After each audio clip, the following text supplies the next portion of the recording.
Hi hello welcome to my channel. ಯಾರೆಲ್ಲ ಇನ್ನೂ ಈ ಚಾನಲ್ಗೆ ಸಬ್ಸ್ಕ್ರೈಬ್ ಆಗಿಲ್ಲ ದಯವಿಟ್ಟು ಈ ಕೂಡಲೇ ಸಬ್ಸ್ಕ್ರೈಬ್ ಆಗಿ. ಹಾಗೆಯೇ ಈ ಒಂದು ಕತೆ ತುಂಬ ಇಂಟ್ರೆಸ್ಟಿಂಗ್ ಆಗಿದೆ, ಸ್ವಲ್ಪನೂ ಸ್ಕಿಪ್ ಮಾಡದೆ ನೋಡಿ. ನನ್ನ ಪ್ರೀತಿ ಅರ್ಥವಾಗಲಿಲ್ಲವೇ? ತೀರ್ಥಹಳ್ಳಿಯ ಲಕ್ಷ್ಮೀ ವೆಂಕಟೇಶ್ವರ ದೇವಸ್ಥಾನದ ಹೊರಗಡೆ ಸಂಜಯ್ ವೈಟ್ಸ್ ಅನ್ವಿಕಾ ಬೋರ್ಡ್ ರಾರಾಜಿಸುತ್ತಿತ್ತು.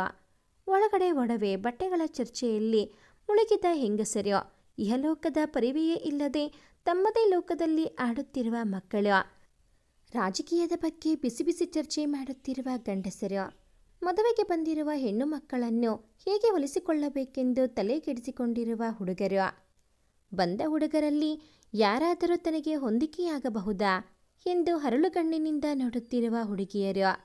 ಒಟ್ಟಾರೆ ಮದುವೆ ಮನೆ ಸರ್ವಭಾವ ಸಮ್ಮೇಳನದಂತೆ ತೋರುತ್ತಿತ್ತು. ಮಂಟಪದಲ್ಲಿ ಪುರೋಹಿತರು ಸಂಜಯ್ನಿಂದ ಕೆಲವು ಶಾಸ್ತ್ರಗಳನ್ನು ಮಾಡಿಸುತ್ತಿದ್ದರು. ಮನದೊಳಗಡೆ ದೇವಾಗ್ನಿ ಹೊತ್ತಿ ಹುರಿಯುತ್ತಿದ್ದರು. ಶಾಂತಚಿತ್ತನಾಗಿ ಅವರು ಹೇಳಿದ್ದನ್ನೆಲ್ಲ ಮಾಡುತ್ತಿದ್ದ ಅವನು ಮದುವೆಗಳಿಗೆ ಸನ್ನಿಹಿತವಾಗಿಯೇ ಬಿಟ್ಟಿತು. ಕನಕಾಂಬರ ಒಡಲಿನ ಸೀರೆಯಲ್ಲಿ ಹಸಿರು ಜರಿಯ ಬುಟ್ಟ, ಹಸಿರು ಬಾರ್ಡರ್ ಸೀರೆ, ಅದೇ ಬಣ್ಣದ ರವಿಕೆ ತೊಟ್ಟು ಧರೆಗಿಳಿದ ದೇವತೆಯಂತೆ ಶೃಂಗರಿಸಿಕೊಂಡು ಮದುವೆ ಮಂಟಪದತ್ತ ಸಾಗಿ ಬರುತ್ತಿದ್ದಳು ಅನ್ವಿಕಾ. ಅನ್ವಿಕಾಳನ್ನು ಕರೆತಂದು ಅಂತರ್ಪಟದ ಮತ್ತೊಂದು ಬದಿಗೆ ನಿಲ್ಲಿಸಿದರು. ಪುರೋಹಿತರು ಮದುವೆಯ ಮಂತ್ರಗಳನ್ನು ಪ್ರಾರಂಭಿಸಿದರು. ಎಂದೋ ಕಂಡ ಕನಸೊಂದು ನನಸಾಗಿಬಿಟ್ಟಿತ. ಕೈಗೆಟುಕದ ನಕ್ಷತ್ರವೆಂದು ಬಗೆದದ್ದು ನನ್ನ ಮಡಿಲಿಗೆ ಬಂದು ಬಿದ್ದಿತ ಎಂಬ ಆಶ್ಚರ್ಯದಲ್ಲಿಯೇ ಅಂತರ್ಪಟ ಸರಿಯುವ ಗಳಿಗೆಯನ್ನು ಕಾಯುತ್ತಿದ್ದಳು ಅನ್ವಿಕಾ. ಮನದೊಡೆಯನನ್ನು ಕಣ್ತುಂಬಿಕೊಳ್ಳುವ ತವಕ ಅವಳದ್ದು. ಆ ಗಳಿಗೆಯು ಸನ್ನಿಹಿತವಾಗಿ ಬಿಟ್ಟಿತು. ಪುರೋಹಿತರು ಸುಮುಹೂರ್ತೆ ಸಾವಧಾನ ಎನ್ನುತ್ತಿದ್ದಂತೆ ಅಂತರ್ಪಟ ಸರಿದು ಅವನಿಗೆ ಮಾಲೆ ಹಾಕಬೇಕೆಂದು ಹಾರ ಎತ್ತಿದವಳಿಗೆ ಕಂಡಿದ್ದು ಉರಿಯುವ ಸೂರ್ಯನಂತೆ ಕಣ್ಣಿನಲ್ಲಿಯೇ ಕೆಂಡ ಕಾರುತ್ತಾ ನಿಂತವನು. ಅವನ ಕಣ್ಣಲ್ಲಿ ಕಣ್ಣಿಟ್ಟು ನೋಡಿದವಳು ಒಂದು ಕ್ಷಣ ಗಾಬರಿಯಾದಳು. ಈ ಮದುವೆ ಇವರಿಗೆ ಇಷ್ಟವಿರಲಿಲ್ವಾ? ಅಥವಾ ಮದುವೆಯ ಓಡಾಟದಿಂದಾದ ಸುಸ್ತಿನಿಂದ ಹೀಗೆ ಕಾಣಿಸುತ್ತಿದ್ದಾರಾ ಎಂಬ ಗೊಂದಲದಲ್ಲಿಯೇ ಅವನನ್ನು ನೋಡುತ್ತಿದ್ದವಳನ್ನು ಪಕ್ಕದಲ್ಲಿದ್ದ ಅವಳ ಗೆಳತಿ ಸಾಗರಿಕಾ, ಹನಿ, ಇನ್ನು ಜೀವನ ಪೂರ್ತಿ ನಿನ್ನವನನ್ನು ನೋಡುತ್ತಲೇ ಇರಬಹುದು ಕಣೆ, ಈಗ ಮಾಲೆ ಹಾಕು, ಎಲ್ಲರೂ ಏನ್ ತಿಳಿಯುವುದಿಲ್ಲ ಎಂದು ಅನ್ವಿಕಾಳನ್ನು ಎಚ್ಚರಿಸಿದಳು. ಗಾಬರಿಯಿಂದ ಅವನಿಗೆ ಮಾಲೆ ಹಾಕಿ ತಲೆ ತಗ್ಗಿಸಿ ನಿಂತಳವಳು. ಅವನು ಮಾಲೆ ಹಾಕಿದ.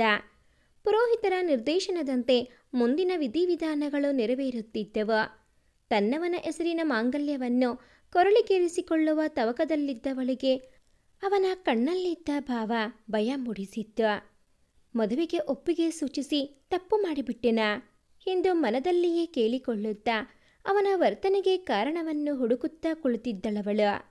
ಗಟ್ಟಿಮೇಳ ಗಟ್ಟಿಮೇಳ ಎಂದು ಕೂಗುತ್ತಿದ್ದಂತೆ 3 ಗಂಟಿನ ನಂಟು ಅವಳ ಕೊರಳನ್ನು ಅಲಂಕರಿಸಿತ್ತು. ನೀನು ನನ್ನ ಜೊತೆಯಲ್ಲಿರುವ ಪ್ರತಿ ಕ್ಷಣವೂ ನಿನ್ನ ಭಾವನೆಗಳಿಗೆ ಪೆಟ್ಟು ನೀಡುತ್ತೇನೆ. ನನ್ನ ಹಾಗೂ ಗಮ್ಯಾಳ ಸಂಬಂಧಕ್ಕೆ ಕಳಂಕ ಹಚ್ಚಿದ ನಿನಗೆ ಪ್ರೀತಿಯಲ್ಲಿ ಸೋಲುಣಿಸುತ್ತೇನೆ. ಪ್ರತಿ ಕ್ಷಣ ನೀನು ಕೊರಗಬೇಕು. ನಿನ್ನ ಕೊರಗುವಿಕೆಗೆ ಕಾರಣ ಮಾತ್ರ ನಾನೇ ಆಗಬೇಕು ಎಂದು ಮನದಲ್ಲಿಯೇ ನುಡಿಯುತ್ತಾ ಅವಳ ಕೊರಳಿಗೆ 3 ಗಂಟು ಹಾಕಿದ್ದ.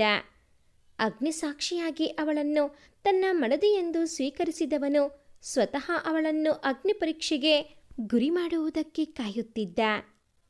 ಜೀವನ ಕೇವಲ ಸುಖದ ಸುಪ್ಪತ್ತಿಗೆಯಲ್ಲ, ಅದು ಮುಳ್ಳಿನ ಹಾಸಿಗೆಯೂ ಹೌದು ಎಂಬುವುದು ಕೆಲವೇ ಕ್ಷಣಗಳಲ್ಲಿ ಅನ್ವಿಕಾಳ ಅರಿವಿಗೆ ಬರುವುದರಲ್ಲಿತ್ತು. ಮದುವೆ ಮುಗಿದು ದೇವಸ್ಥಾನ ಖಾಲಿಯಾಗಿತ್ತು. ಒಬ್ಬಳೇ ಮಗಳನ್ನು ಗಂಡನ ಮನೆಗೆ ಕಳುಹಿಸಿದ ದುಃಖ ದೇವರಾಜ್ ಮೊಗದಲ್ಲಿ ಎದ್ದು ಕಾಣುತ್ತಿತ್ತು. ಅಪ್ಪ ಮಗಳಿಬ್ಬರು ತಮ್ಮ ದುಃಖವನ್ನು ನುಂಗಿಕೊಂಡು ಒಬ್ಬರನ್ನೊಬ್ಬರು ಸಾಂತ್ವನ ಮಾಡುತ್ತಿದ್ದರು.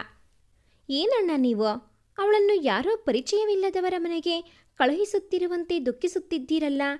ನಾವೆಲ್ಲ ಹೊರಗಿನವರೇನು? ಅವಳನ್ನು ಸೊಸೆಯಾಗಿ ಅಲ್ಲ, ಮಗಳಾಗಿ ಮನೆಗೆ ಕರೆದುಕೊಂಡು ಹೋಗುತ್ತಿದ್ದೇವೆ. ನಗು ನಗುತ್ತಾ ನಿಮ್ಮ ಮನೆಯ ದೀಪವನ್ನು ನಮ್ಮ ಮನೆ ಬೆಳಗಲಿಕ್ಕೆ ಕಳುಹಿಸಿಕೊಡಿ ಎಂದರು ವನಿತಾ. ನಿಜ ಕಣಮ್ಮ ಹೊನಿ, ನೀವೆಲ್ಲ ನಮ್ಮವರೇ. ಆದರೆ ಇಷ್ಟು ದಿನ ಜೀವದ ಒಂದು ಭಾಗವೇ ಆಗಿದ್ದ ಮಗಳು ಈಗ ನನ್ನನ್ನು ಬಿಟ್ಟು ಅತ್ತೆ ಮನೆಗೆ ಹೋಗುತ್ತಿದ್ದಾಳಲ್ಲ ಎಂಬ ದುಃಖ ಒತ್ತರಿಸಿಕೊಂಡು ಬಂದಿತಮ್ಮ. ಹೆಣ್ಣು ಮಗು ಹುಟ್ಟಿದ ಮರುಗಳಿಗೆಯೇ ಇಂಥದ್ದೊಂದು ಕ್ಷಣ ಬರುತ್ತದೆಂದು ಎತ್ತವರಿಗೆಲ್ಲರಿಗೂ ತಿಳಿದಿರುವುದೇ. ಆದರೆ ಆ ಗಳಿಗೆ ಎದುರಾದಾಗ ಮಾತ್ರ ಏನು ಮಾಡಬೇಕೆಂಬುದು ತಿಳಿಯುವುದಿಲ್ಲವನೇ. ನನ್ನ ಮಗಳು ಮುಗ್ಧ ಕಣಮ್ಮ. ಅವಳೇನಾದರೂ ತಪ್ಪು ಮಾಡಿದರೆ ನಿನ್ನ ಮಗಳು ಎಂದುಕೊಂಡು ಕ್ಷಮಿಸಿಬಿಡಮ್ಮ ಎಂದು ಕೈ ಮುಗಿದರು ದೇವರಾಜ್. ಯಾಕೋ ದೇವ, ಹೀಗೆಲ್ಲ ಮಾತಾಡ್ತಾ ಇದೀಯಾ? ನಾವೇನು ಹೊರಗಿನವರ ಅಥವಾ ಹನಿ ನಮಗೆ ಬೇರೆಯವಳ? ಅವಳು ಹುಟ್ಟಿದಾಗಿನಿಂದ ಅವಳನ್ನು ನೋಡಿದ್ದೇವೆ. ಈಗ ನಮ್ಮ ಮನೆಯ ಬೆಳಕಾಗಿ ಬರುತ್ತಿದೆ ನಿನ್ನ ಕೂಸು. ಇಲ್ಲಿಂದ ಶಿವಮೊಗ್ಗ ಎಷ್ಟು ದೂರ ಹೇಳು? ಯಾವಾಗ ಬೇಕೆಂದರೂ ನೀನು ಓಡಿ ಬರಬಹುದು. ನೀನೇನು ಹೆದರಬೇಡ, ನಾವಿದ್ದೇವೆ. ನಡಿ ಹೊರಡೋಣ. ನಮ್ಮ ಸೊಸೆಯನ್ನು ಮನೆ ತುಂಬಿಸಿಕೊಳ್ಳಬೇಕು ನಾವು. ಹಾಗೆಯೇ ಸಂಜೆ ರಿಸೆಪ್ಷನ್ ಕೂಡ ಇದೆ. ಕಂಪನಿಯ ಎಲ್ಲರೂ ಬರುತ್ತಿದ್ದಾರೆ, ತಯಾರಿ ಮಾಡಬೇಕು ಎಂದ ಪಂಕಜ್ ಎಲ್ಲರನ್ನೂ ಶಿವಮೊಗ್ಗಕ್ಕೆ ಹೊರಡಿಸಿದ್ದರು. ಸೊಸೆಯನ್ನು ಬರಮಾಡಿಕೊಳ್ಳುವುದಕ್ಕೆ ಲಕ್ಷ್ಮೀ ನಿಲಯ ಸಜ್ಜಾಗಿ ನಿಂತಿತ್ತು. ಅಳುಕಿನಿಂದಲೇ ಗೃಹ ಪ್ರವೇಶಕ್ಕೆ ಸಿದ್ಧಳಾಗಿ ನಿಂತಿದ್ದಳು ಅನ್ವಿಕಾ.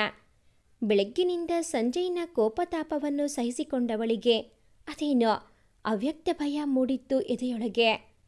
ಪಾಣಿಗ್ರಹದ ಸಮಯದಲ್ಲಿ ಕೈ ಸೇರಿಸಿದಾಗ ಅವಳಿಗೆ ನೋವಾಗುವಂತೆ ಒರಟಾಗಿ ಕೈ ಹಿಡಿದಿದ್ದ. ಅರುಂಧತಿ ನಕ್ಷತ್ರವನ್ನು ತೋರಿಸುವಾಗ ಇನ್ನೇನು ರಕ್ತವೇ ಬರುತ್ತದೆಯೇನೋ ಎಂಬಷ್ಟು ಗಟ್ಟಿಯಾಗಿ ಅವಳ ತೋಳು ಹಿಡಿದು ಎಲ್ಲರೆದುರಿಗೆ ತಾನು ನಗುತ್ತಾ ನಿಂತಿದ್ದ.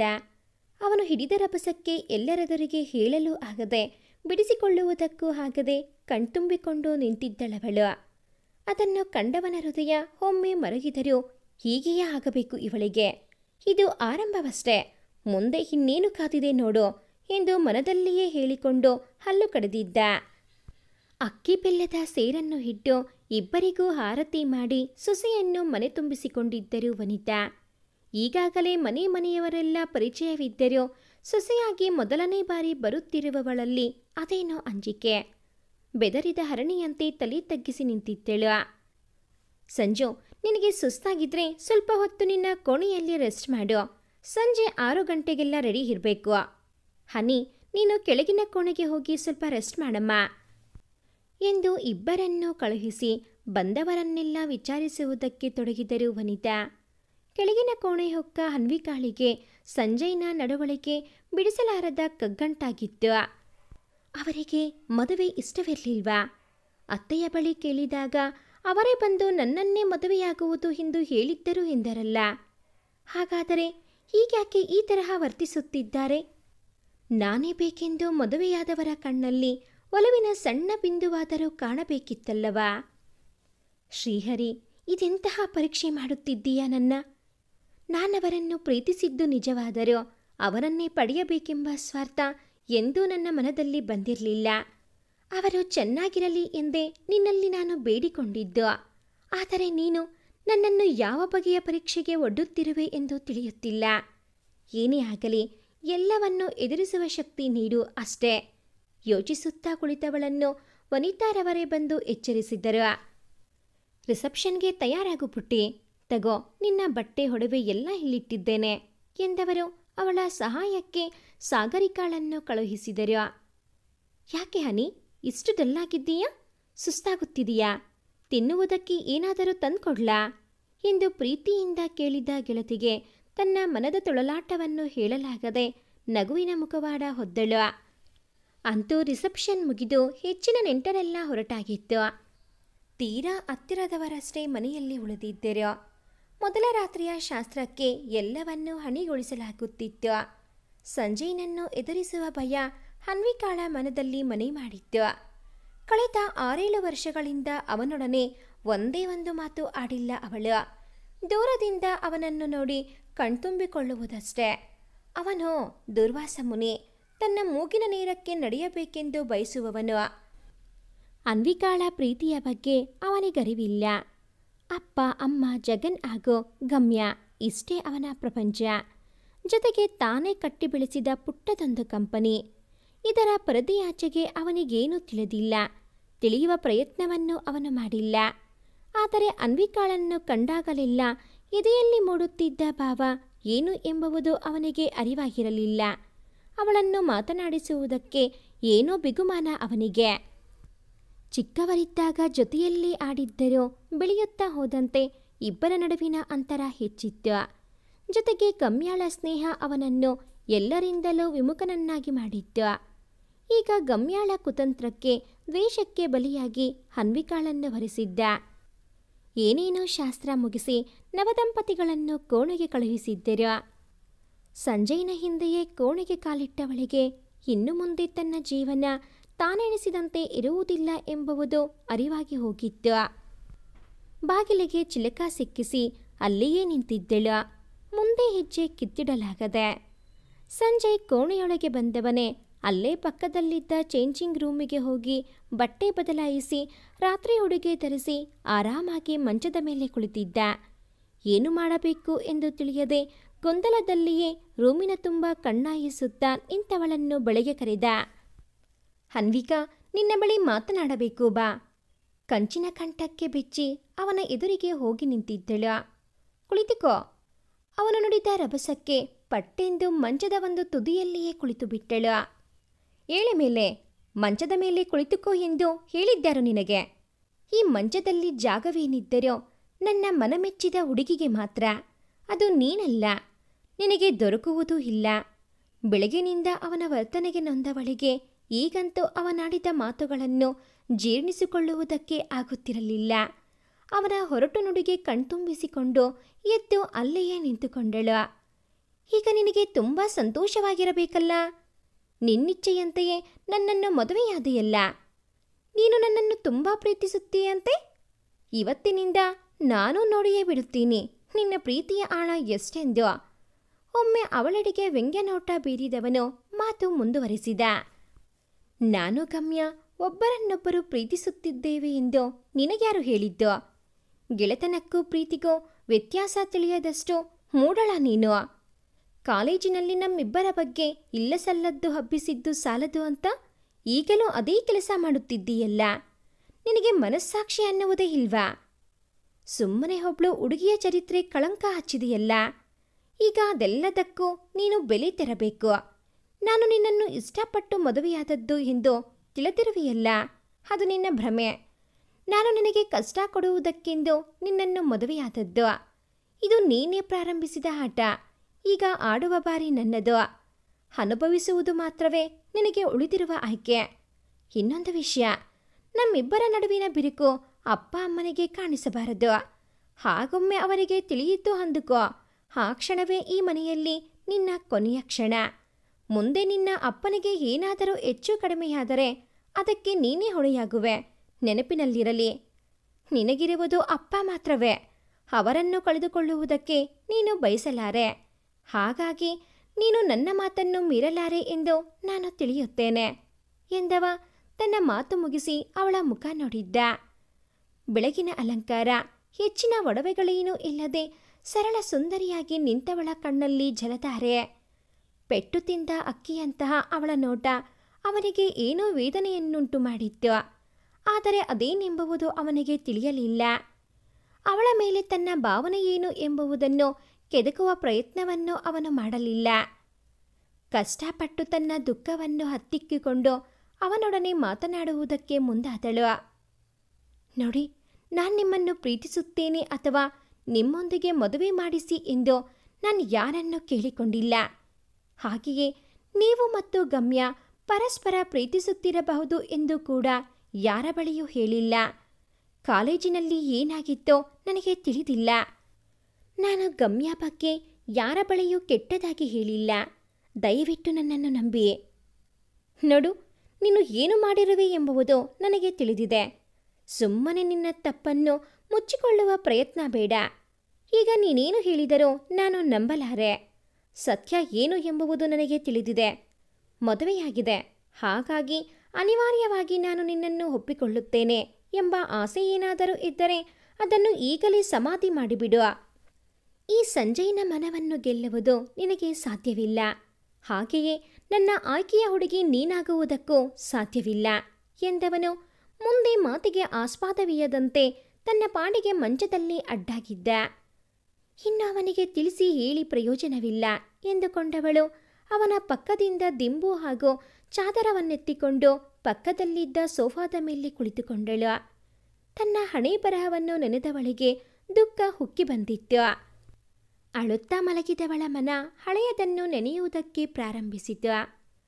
ತೀರ್ಥಹಳ್ಳಿಯ ಕವಲಿದುರ್ಗದಲ್ಲಿ ದೇವರಾಜ್ ಹೆಸರನ್ನು ಕೇಳುತ್ತಿರುವವರು ಬಹುಶಃ ಯಾರೂ ಇಲ್ಲ. ಕವಲಿದುರ್ಗದ ಕಂಬದ ಮನೆಯ ಜನರು ಪರೋಪಕಾರಕ್ಕೆ ಹೆಸರುವಾಸಿ. ತಂದೆ ತಾಯಿಯರನ್ನು ಕಳೆದುಕೊಂಡ ನಂತರವೂ ಅಡ್ಡದಾರಿ ಹಿಡಿಯದೆ ಎಲ್ಲರಿಗೂ ಮಾದರಿಯಾಗಿ ಬದುಕುತ್ತಿದ್ದವರು ದೇವರಾಜ್. ತಂದೆಯ ಒಳ್ಳೆಯ ಸ್ವಭಾವವನ್ನೇ ಮೈಗೂಡಿಸಿಕೊಂಡು ಬೆಳೆದು ಬಂದ ದೇವರಾಜ್ರಿಗೆ ಸರೋಜಾ ಪತ್ನಿಯಾಗಿ ದೊರಕಿದ್ದು ಅದೃಷ್ಟವೇ ಸರಿಯೇ.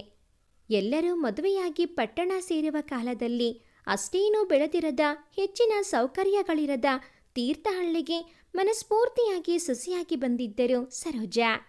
ಆಗಿನ ಕಾಲದಲ್ಲಿಯೇ ಕಾಲೇಜ್ ಕಲಿತ ಹೆಣ್ಣಾದರೂ ಹಳ್ಳಿಯ ವಾತಾವರಣಕ್ಕೆ ಹೊಂದಿಕೊಂಡು ಚೆನ್ನಾಗಿ ಸಂಸಾರ ನಡೆಸಿಕೊಂಡು ಹೋದಾಕೆ ಅವರು. ಅವರ ಮನೆಯಿಂದ ಅಣತಿ ದೂರದಲ್ಲಿದ್ದದ್ದು ವನಿತಾರವರ ಕುಟುಂಬ. ಶ್ರೀರಾಮ ಹಾಗೂ ಕೃಷ್ಣಮ್ಮ ಏಕೈಕ ಸಂತಾನವಾದ ವನಿತಾರವರದ್ದು ಶಾಂತ ಸ್ವಭಾವ. ಶಿವಮೊಗ್ಗದಲ್ಲಿ ಕಾಲೇಜ್ ಮುಗಿಸಿ ಮನೆಯಲ್ಲಿ ಕುಳಿತವರಿಗೆ ಬೇಸರ ಕಳೆಯುವುದಕ್ಕೆ ಕೂಡ ಅಕ್ಕಪಕ್ಕ ಯಾರೂ ಇರಲಿಲ್ಲ.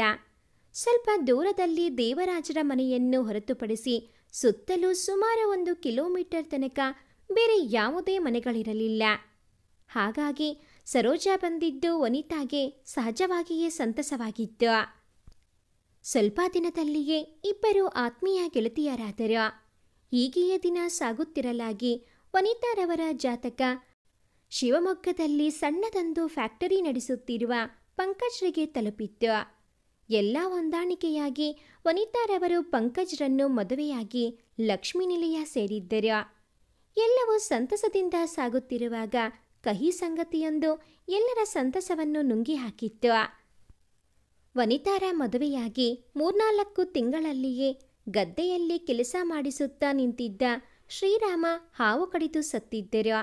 ಅದರ ನಂತರ ಕೃಷ್ಣಮ್ಮರನ್ನು ತಮ್ಮೊಟ್ಟಿಗೆ ಕರೆದೊಯ್ಯಬೇಕೆಂದು ಎಷ್ಟು ಪ್ರಯತ್ನಿಸಿದರೂ ವನಿತಾರ ಪ್ರಯತ್ನ ಕೈಗೂಡಲಿಲ್ಲ. ತನ್ನ ಗಂಡ ಕಷ್ಟಪಟ್ಟು ಮಾಡಿದ ಜಮೀನು ಮನೆಯನ್ನು ಬಿಟ್ಟು ತಾನು ಬರಲಾರೆ ಎಂದು ಪಟ್ಟು ಹಿಡಿದು ಕುಳಿತಿದ್ದರು. ಹಾಗಾಗಿ ವನಿತಾರವರು ತವರು ಮನೆಗೂ ಗಂಡನ ಮನೆಗೂ ಓಡಾಟ ಮಾಡುವುದು ಅನಿವಾರ್ಯವಾಯಿತು. ಒಬ್ಬಳೇ ಮಗಳಾದ್ದರಿಂದ ಅಮ್ಮನ ಜವಾಬ್ದಾರಿ ಅವರ ಹೆಗಲೇರಿತ್ತು. ಹಾಗಾಗಿ ಬಂದು ಹೋಗಿ ಮಾಡುತ್ತಿದ್ದ ಪಂಕಜ್ ಜೊತೆಗೆ ದೇವರ ಸ್ನೇಹ ಗಟ್ಟಿಯಾಗಿತ್ತು. ಜೊತೆಗೆ ಅತ್ತೆ ಲಕ್ಷ್ಮಿಯವರ ಸಹಕಾರವೂ ಇದ್ದುದರಿಂದ ವನಿತಾರವರಿಗೆ ಅಷ್ಟೇನೂ ತೊಂದರೆಯಾಗಲಿಲ್ಲ. ವನಿತಾ, ಈಗ ನಿನ್ನ ಅಮ್ಮನಿಗೆ ನೀನೇ ಇಲ್ಲ. ನಾನು ಗಟ್ಟಿಯಾಗಿರುವ ತನಕ ನೀನು 2 ಕಡೆಯೂ ಓಡಾಟ ಮಾಡಿಕೊಂಡಿರೋ. ಯಾರಾದರೂ ಒಬ್ಬರಾದರೂ ಹೊಂದಿಕೊಂಡು ಹೋಗಲೇಬೇಕಲ್ಲ. ನಿನ್ನ ಅಮ್ಮ ಬರುವುದಕ್ಕೆ ಒಪ್ಪುವುದಿಲ್ಲ ಎಂದ ಮೇಲೆ ನೀನೇ ಅಲ್ಲಿ ಹೋಗುವುದು ಸಮಂಜಸ ಎಂದು ನುಡಿದು ಸೊಸೆಯ ಕರ್ತವ್ಯಗಳಿಗೆ ತಮ್ಮ ಸಮ್ಮತಿ ಸೂಚಿಸಿದ್ದರು. ಹಾಗಾಗಿ ಮದುವೆಯಾದ ನಂತರವೂ ವನಿತಾ ಸರೋಜಾರ ಸ್ನೇಹ ತೊಂದರೆ ಇಲ್ಲದೆ ಸಾಗಿತ್ತು. ಮದುವೆಯಾಗಿ ವರ್ಷ ಕಳೆಯುತ್ತಿದ್ದಂತೆ ವನಿತಾ ಸಿಹಿ ಸುದ್ದಿ ನೀಡಿದ್ದರು. ಆದರೆ ಸರೋಜಾರ ಮಡಿಲು ತುಂಬುವ ಲಕ್ಷಣ ಮಾತ್ರ ಕಾಣಲೇ ಇಲ್ಲ. ಮದುವೆಯಾಗಿ 3 ವರ್ಷಗಳೇ ಕಳೆದಿದ್ದರೂ ಅವರಿಗೆ ಸಂತಾನ ಭಾಗ್ಯ ದೊರಕಿರಲಿಲ್ಲ. ಹಾಗೆಂದು ಗೆಳತಿಯ ಅದೃಷ್ಟ ಕಂಡು ಕರಬುವಷ್ಟು ಹೀನ ಮನಸ್ಥಿತಿ ಅವರದಾಗಿರಲಿಲ್ಲ. ತಾವೇ ಮುಂದೆ ನಿಂತು ಗೆಳತಿಯ ಬೇಕು ಬೇಡಗಳನ್ನು ಪೂರೈಸಿದರು. ನವಮಾಸ ತುಂಬಿ ಆಕೆ ಪೂರ್ಣಚಂದ್ರನಂತಹ ಮಗುವನ್ನು ಹೆತ್ತಾಗ ತಾನೇ ತಾಯಾದೆನೋ ಎಂಬಂತೆ ಸಂಭ್ರಮಿಸಿದ ಸಹೃದಯಿ ಸರೋಜಾ. ಸಂಜಯ್ 2 ಮನೆಗಳ ಕಣ್ಮನೆಯಾಗಿ ಬೆಳೆಯುತ್ತಿದ್ದ. 3 ವರ್ಷದ ಪುಟ್ಟ ಪೌರ ತನ್ನ ತೊದಲು ಮಾತುಗಳಿಂದ ಎಲ್ಲರನ್ನೂ ನಗಿಸುತ್ತಾ ಕಾಲ ಕಳೆಯುತ್ತಿದ್ದ. ಹೀಗೆ ಸಮಯ ಸಾಗುತ್ತಿರಲಾಗಿ ಸರೋಜಾ ಕೂಡ ಮಗುವಿನ ತಾಯಿಯಾಗುವ ಲಕ್ಷಣ ತೋರಿದ್ದರು. ಮದುವೆಯಾಗಿ 7 ವರ್ಷಗಳ ನಂತರ ದೇವರಾಜ್ ಹಾಗೂ ಸರೋಜಾರ ಪ್ರೇಮದ ಕುಡಿಯಾಗಿ ಜನಿಸಿದವಳೇ ಹನ್ವಿಕಾ. ಮುಚ್ಚಟೆಯಿಂದ ಬೆಳೆಯುತ್ತಿದ್ದವಳಿಗೆ ಸಂಜಯ್ನ ಜೊತೆ ಸಿಕ್ಕಿತ್ತು. ಅವನಿಗಿಂತ 4 ವರ್ಷ ಸಣ್ಣವಳಾದರೂ ಅವನ ಸಮಕ್ಕೆ ಆಡುತ್ತಿದ್ದಳು ಅವಳು. ಈ ಸಮಯದಲ್ಲಿ ಮತ್ತೊಮ್ಮೆ ತಾಯಾಗುವುದಕ್ಕೆ ತಯಾರಾದ ಸರೋಜಾರವರ ಮೇಲೆ ವಿಧಿ ತನ್ನ ಕ್ರೂರ ದೃಷ್ಟಿ ಬೀರಿತ್ತು. ತಾಯಿ ಇಲ್ಲದೆ ಬೆಳೆಯುವ ಹಣೆ ಬರಹ ಅನ್ವಿಕಾಳ ಪಾಲಿಗೆ ಬಂದಿತ್ತು. 2ನೆಯ ಹೆರಿಗೆಯ ಸಮಯದಲ್ಲಿ ಮಗುವು ತೀರಿಕೊಂಡು ಹೆಚ್ಚಿನ ರಕ್ತಸ್ರಾವದಿಂದಾಗಿ ಸರೋಜಾ ಕೂಡ ಕೊನೆಯುಸಿರೆಳೆದಿದ್ದರು. ಅದರ ನಂತರ ವನಿತಾರವರೇ ಹನ್ವಿಕಾಳಿಗೆ ತಾಯಿ ಸ್ಥಾನದಲ್ಲಿ ನಿಂತರು. ಯಾರು ಎಷ್ಟೇ ಹೇಳಿದರೂ ದೇವರಾಜ್ ಮರುಮದುವೆಗೆ ಒಪ್ಪಿಕೊಳ್ಳಲಿಲ್ಲ. ಮತ್ತೊಂದು ಮದುವೆಯಾದರೆ ನನಗೆ ಹೆಂಡತಿ ಸಿಗಬಹುದೇ ವಿನಃ ನನ್ನ ಮಗಳಿಗೆ ತಾಯಿ ಸಿಗುವುದಿಲ್ಲ. ನಾನೇ ಅವಳಿಗೆ 2 ಆಗಿ ಬೆಳೆಸುತ್ತೇನೆ ಎಂದು ಪಣ ತೊಟ್ಟು ಮಗಳಿಗೆ ಯಾವ ರೀತಿಯಲ್ಲಿಯೂ ತೊಂದರೆಯಾಗದಂತೆ ಬೆಳೆಸುತ್ತಿದ್ದರು ಅವರು. ದಿನಗಳು ಉರುಳುತ್ತಿದ್ದವು. ಸಂಜೆ 7ನೆಯ ತರಗತಿ ಮುಗಿಸುತ್ತಿದ್ದಂತೆ ಅವನನ್ನು ಶಿವಮೊಗ್ಗದಲ್ಲಿ ಹೈಸ್ಕೂಲಿಗೆ ಸೇರಿಸಿದರು ವನಿತಾ. ಅದರ ನಂತರ ಮಕ್ಕಳಿಬ್ಬರ ಒಡನಾಟ ಕಡಿಮೆಯಾದರೂ ಅವನು ರಜಕ್ಕೆ ಅಜ್ಜಿ ಮನೆಗೆ ಬರುವುದು, ಇಬ್ಬರೂ ಸೇರಿ ಆಡುವುದು ನಡೆಯುತ್ತಿತ್ತು. ಕೃಷ್ಣಮ್ಮ ಕೂಡ ವಿಧಿವಶರಾದ ನಂತರ ವನಿತಾ ತಮ್ಮ ಹೊಲ ಗದ್ದೆಗಳನ್ನೆಲ್ಲ ಮಾರಾಟ ಮಾಡಿ ಗಂಡನ ಮನೆ ಸೇರಿದ್ದರು. ಹನ್ವಿಕಾ ಕೂಡ ಬೆಳೆದು ಕವಲೇದುರ್ಗದ ಹೈಸ್ಕೂಲ್ನಲ್ಲಿಯೇ 10ನೆಯ ತರಗತಿ ಮುಗಿಸಿದ್ದಳು. ಮುಂದೆ ಓದಬೇಕೆಂಬ ಆಸೆ ವ್ಯಕ್ತಪಡಿಸಿದಾಗ ಶಿವಮೊಗ್ಗದ ಕಾಲೇಜಿಗೆ ಅವಳನ್ನು ಸೇರಿಸಿ ಅಲ್ಲಿಯೇ ಹಾಸ್ಟೆಲ್ನಲ್ಲಿ ವ್ಯವಸ್ಥೆ ಮಾಡಿದ್ದರು ದೇವರಾಜ್. ದೇವಣ್ಣ, ನಾವೇನು ನಿನಗೆ ಹೊರಗಿನವರ? ಹಾನಿ ನಮ್ಮ ಮನೆಯಲ್ಲಿದ್ದುಕೊಂಡೇ ಕಾಲೇಜಿಗೆ ಹೋಗಬಹುದಿತ್ತಲ್ಲ ಎಂದು ವನಿತಾ ಕೇಳಿದಾಗ, ಬೇಡವನಿ, ಸಂಬಂಧಗಳನ್ನು ಎಷ್ಟು ಬೇಕೋ ಅಷ್ಟೇ ಬಳಸಿಕೊಳ್ಳಬೇಕು. ನಾವು ದೂರದಲ್ಲಿದ್ದೇ ಚೆನ್ನಾಗಿರೋಣ, ತುಂಬ ಹತ್ತಿರಾಗಿ ಅಳಿಸುವುದು ಬೇಡ. ಪುಟ್ಟಿಗೆ ಹಾಸ್ಟೆಲ್ನಲ್ಲಿ ಬೇಸರವಾದರೆ ಆಗಾಗ ಬಂದು ಹೋಗಿ ಮಾಡುತ್ತಾಳೆ ಬಿಡು ಎಂದು ಬಿಟ್ಟಿದ್ದರು ದೇವರಾಜ್. ಅವರು ಹೇಳಿದಂತೆ ತಿಂಗಳಿಗೋ 2 ತಿಂಗಳಿಗೋ ಒಮ್ಮೆ ಹನ್ವಿಕಾ ಲಕ್ಷ್ಮೀ ನಿಲಯಕ್ಕೆ ಬಂದು ಶನಿವಾರ ಭಾನುವಾರ ಕಳೆಯುತ್ತಿದ್ದಳು. ಈ ಸಮಯದಲ್ಲಿ ತೀರ್ಥಯಾತ್ರೆಗೆಂದು ತೆರಳಿದ್ದ ವನಿತಾರವರ ಅತ್ತೆ ಮಾವ ಅಪಘಾತಕ್ಕೀಡಾಗಿ ಹೆಣವಾಗಿ ಮನೆ ಸೇರಿದ್ದರು. ಆ ಸಮಯದಲ್ಲಿ ವನಿತಾರವರನ್ನು ತಾನೇ ಸಂಭಾಳಿಸಿದ್ದಳು ಹನ್ವಿಕಾ. 15 ದಿನ ಅಲ್ಲಿಯೇ ಇದ್ದುಕೊಂಡು ಎಲ್ಲವನ್ನೂ ಅಚ್ಚುಕಟ್ಟಾಗಿ ನಿರ್ವಹಿಸಿದ್ದಳು. ಆ ಸಮಯದಲ್ಲಿಯೇ ಸಂಜೆ ನಡುಗಿನ ಒಳವಿನ ಬಳ್ಳಿ ನಿಧಾನವಾಗಿ ಚಿಗುರುವುದಕ್ಕೆ ಪ್ರಾರಂಭಿಸಿತು. ಚಿಕ್ಕವರಿದ್ದಾಗ ಇದ್ದ ಸಲಿಗೆ ಅವನು ಶಿವಮೊಗ್ಗಕ್ಕೆ ಬಂದ ನಂತರ ಇಲ್ಲವಾಗಿದ್ದರೂ ಕೂಡ ತೀರಾ ಅಪರಿಚಿತನಂತೆ ಕೂಡ ಅವರು ವರ್ತಿಸುತ್ತಿರಲಿಲ್ಲ. ಎದುರಿಗೆ ಕಂಡಾಗ ಒಂದು ಮುಗುಳ್ನಗೆ, 1-2 ಮಾತು ಇರುತ್ತಿತ್ತು. ಆದರೆ ಯಾವಾಗ ಸಂಜಯ್ನ ಜೀವನದಲ್ಲಿ ಗಮ್ಯಾಳ ಪ್ರವೇಶವಾಯಿತೋ ಅದರ ನಂತರದಿಂದ ಸಂಜಯ್ ಹನ್ವಿಕಾಳಿಂದ ಸಂಪೂರ್ಣ ವಿಮುಖನಾದ. ಇದರಿಂದ ಹನ್ವಿಕಾ ನೊಂದುಕೊಳ್ಳಲಿಲ್ಲ. ದಿನವೂ ಕಾಲೇಜಿನಲ್ಲಿ ಅವನ ದರ್ಶನ ಸಿಗುವುದೇ ಅವಳಿಗೆ ಸಂತಸದ ವಿಷಯವಾಗಿತ್ತು. ಹನ್ವಿಕಾ ದ್ವಿತೀಯ PUCಗೆ ಬರುವಷ್ಟರಲ್ಲಿ ಅದೇ ಕಾಲೇಜಿನಲ್ಲಿ ಡಿಗ್ರಿ ಮುಗಿಸಿದ ಸಂಜಯ್ MBA ಮಾಡುವುದಕ್ಕೆ ಅಲ್ಲಿಯೇ ದಾಖಲಾತಿ ಪಡೆದಿದ್ದ. PUCಯಿಂದ ಮಾಸ್ಟರ್ ಡಿಗ್ರಿಯವರೆಗೂ ಅದೇ ಕಾಲೇಜಿನಲ್ಲಿ ಬಹಳಷ್ಟು ಆಯ್ಕೆಗಳಿದ್ದುದರಿಂದ ಬೇರೆಡೆಗೆ ಹೋಗುವ ಅವಶ್ಯಕತೆ ಯಾರಿಗೂ ಎದುರಾಗಿರಲಿಲ್ಲ.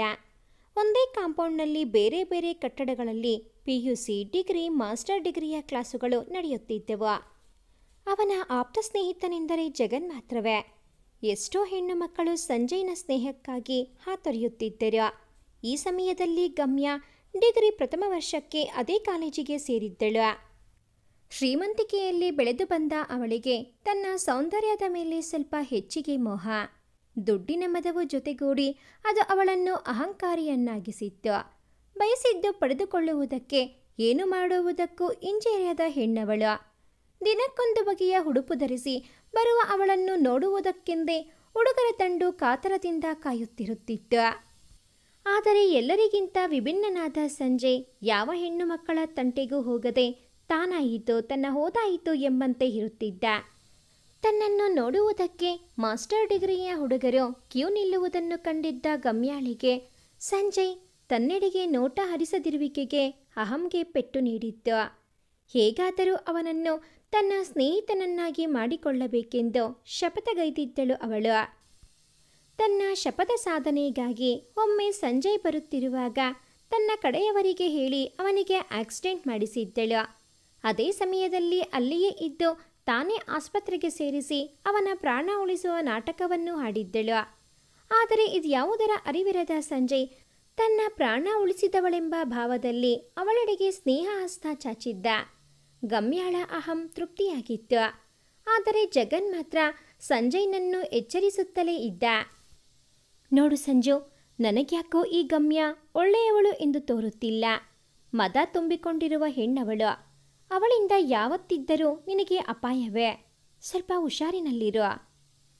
ಹಾಗೇನಿಲ್ಲ ಜಗನ್, ಪಾಪ ನಾನು ಆಕ್ಸಿಡೆಂಟ್ ಆಗಿ ಬಿದ್ದುಕೊಂಡಿದ್ದಾಗ ಯಾರೂ ಸಹಾಯಕ್ಕೆ ಬಾರದಿರುವ ಸಂದರ್ಭದಲ್ಲಿ ಎಷ್ಟು ರಿಸ್ಕ್ ತೆಗೆದುಕೊಂಡು ನನ್ನನ್ನು ಆಸ್ಪತ್ರೆಗೆ ಸೇರಿಸಿದಳು.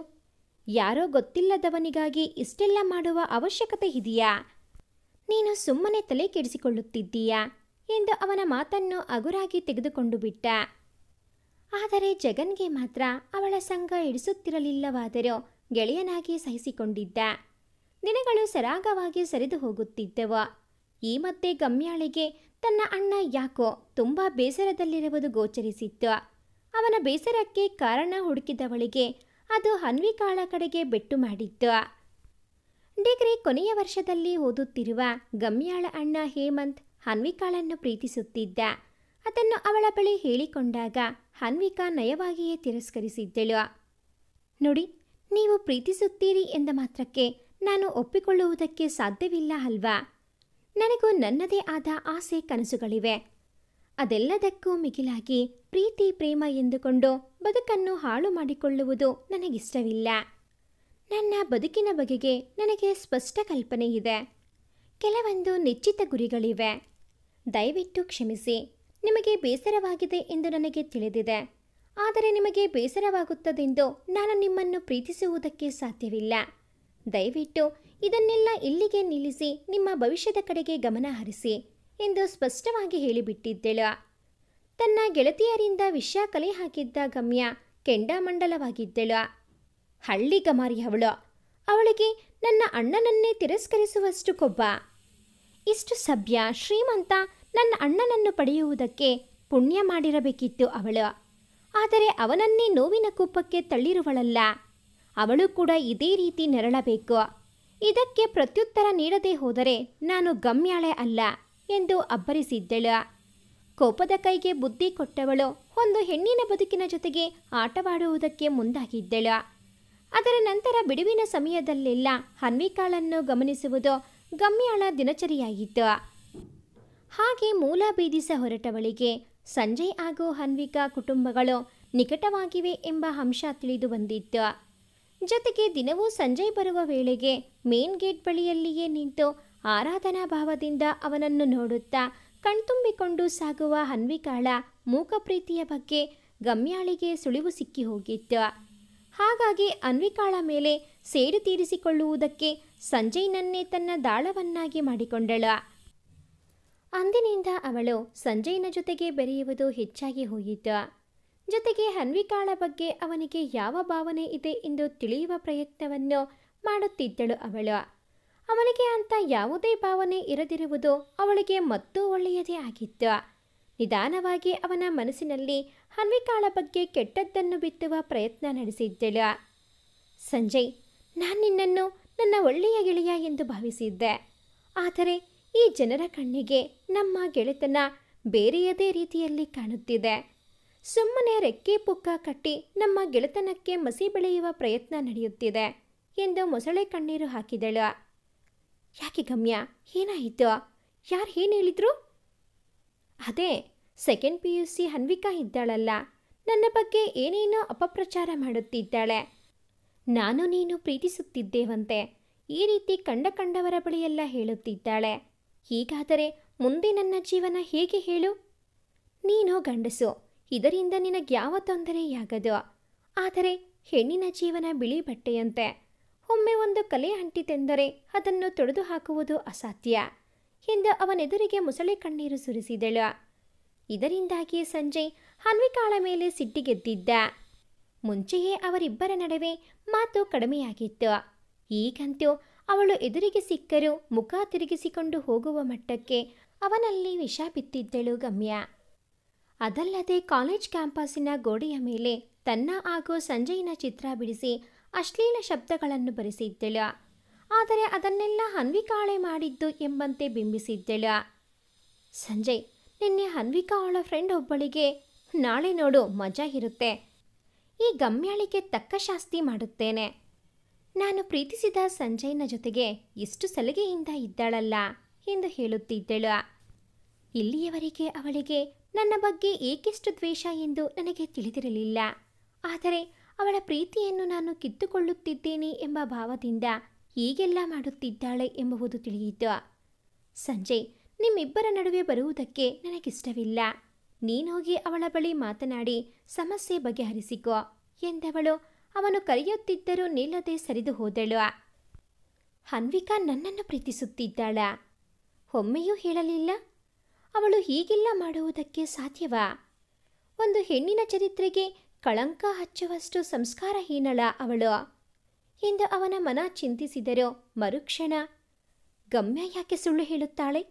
ಅನ್ವಿಕಾ ಯಾರು ಎಂದು ಗಮ್ಯಾಳಿಗೆ ತಿಳಿಯದು. ಹಾಗಿದ್ದ ಮೇಲೆ ಗಮ್ಯ ಹೇಳಿದ್ದು ನಿಜವೇ ಇರಬೇಕು ಎಂದು ಯೋಚಿಸಿದವನು ಅನ್ವಿಕಾಳ ಕಡೆಗೆ ತೀರದ ದ್ವೇಷದ ಭಾವವೊಂದನ್ನು ಬೆಳೆಸಿಕೊಳ್ಳುವುದಕ್ಕೆ ಪ್ರಾರಂಭಿಸಿದ. ಜೊತೆಗೆ ಗಮ್ಯಾಳನ್ನು ಸಂತೈಸಿ ಅವಳ ಜೊತೆಗಿನ ಸ್ನೇಹವನ್ನು ಮುಂದುವರಿಸಿದ. ವರ್ಷಗಳು ಉರುಳಿ ಸಂಜಯ್ನ MBA ಮುಗಿದು ಅವನು ತನ್ನ ತಂದೆಯ ಫ್ಯಾಕ್ಟರಿಯಲ್ಲಿ ತಂದೆಗೆ ಸಹಾಯ ಮಾಡುವುದಕ್ಕೆ ಪ್ರಾರಂಭಿಸಿದ. ಮತ್ತೆರಡು ವರ್ಷಗಳಲ್ಲಿ ತನ್ನದೇ ಒಂದು ಪುಟ್ಟ ಕಂಪನಿಯನ್ನು ಸ್ಥಾಪಿಸಿ ಎರಡೂ ಕಡೆ ಮ್ಯಾನೇಜ್ ಮಾಡುವುದಕ್ಕೆ ತೊಡಗಿದ. ಕಾಲೇಜ್ ಮುಗಿದಿದ್ದರೂ ಗಮ್ಯ ಹಾಗೂ ಸಂಜಯ್ನ ಸ್ನೇಹದ ತಂತು ಕಡಿದಿರಲಿಲ್ಲ. ಆಗಾಗ ಇಬ್ಬರು ಭೇಟಿಯಾಗುತ್ತಿದ್ದರು. ಆಗಲೂ ಕೂಡ ಅನ್ವಿಕಾಳ ವಿರುದ್ಧ ಪಿತೂರಿ ಮಾಡುವುದೇ ಗಮ್ಯಾಳ ಕೆಲಸವಾಗಿತ್ತು. ಅನ್ವಿಕಾ ಕೂಡ ಡಿಗ್ರಿ ಮುಗಿಸಿ ಯಾವುದೋ ಚಿಕ್ಕ ಕಚೇರಿಯಲ್ಲಿ ಕೆಲಸ ಹಿಡಿದಿದ್ದಳು. ಸಂಜಯ್ನ MBA ಮುಗಿದ ನಂತರದಿಂದ ಅವರಿಬ್ಬರ ಭೇಟಿಯಾಗಿರಲಿಲ್ಲ. ಅವಳು ಲಕ್ಷ್ಮೀ ನಿಲಯಕ್ಕೆ ಹೋದರೂ ಅವರಿಬ್ಬರ ಮುಖಾಮುಖಿಯಾಗುತ್ತಿರಲಿಲ್ಲ. ಕಾಲೇಜ್ ಮುಗಿದಿದ್ದರೂ ಈಗಲೂ ನನ್ನ ಬಗ್ಗೆ ಇಲ್ಲಸಲ್ಲದ್ದು ಹೇಳಿಕೊಂಡು ತಿರುಗುತ್ತಿದ್ದಾಳೆ.